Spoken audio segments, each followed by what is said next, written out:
Hello mga karakit, ariho at isasama ko naman kayo dito sa mga pinaglalagay nga natin ho ng mga itlog dito sa incubator. Finally ho, nagsisimula na nga ho silang mag-hatch, marami-rami nga ho ari. Pero bago po yun, itong mga na-harvest nga natin karagdagan na isasalang natin sa incubator ay ating nililinis na ano. Pinanglilinis lang ho namin ni Mrs. dito ay suka na merong tubig nga at para nga maiwasan yung pagkasira nga ho na rin pag sinalang na natin. Para naman po malinis-linis na rin pag ating nilagay nga sa incubator ano. At dahil wala pa nga rin ho tayong karagdagang incubator ay dito ko na nga lang din ho ito sinama at expected nga mamaya nga pong gabi ay ito nga po ay mapipisa na ay kaya dito ko muna pinailalim at yung mga mapipisa naman ho ay aking inilagay na ho sa ibabaw para mabilis-bilis na nga ho pag nag-hatch. Isang tray lang naman ho aring aking karagdagang isinasalang din gawa nga ng per batch nga tayo kung mag-harvest at iniipon pa rin po natin ito para nga hindi tayo malito.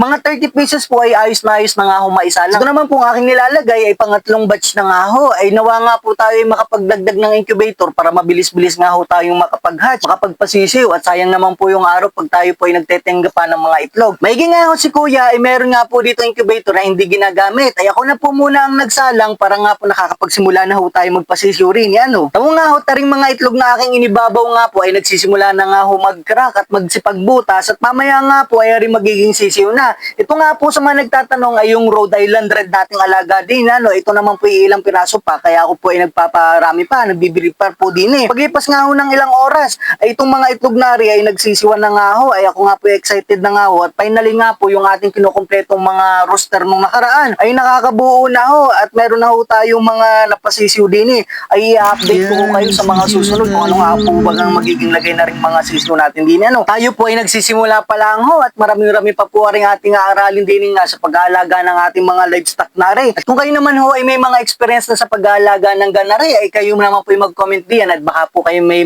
share nga ho kaalaman. Ay sa susunod po i-update ko kayo kung ano na po ang magiging lagay na rin. Maraming salamat po sa panonood. Arin na lang ho muna at bukas po ulit ako mag-update. Maraming salamat po. Ingat. Bye-bye. God bless.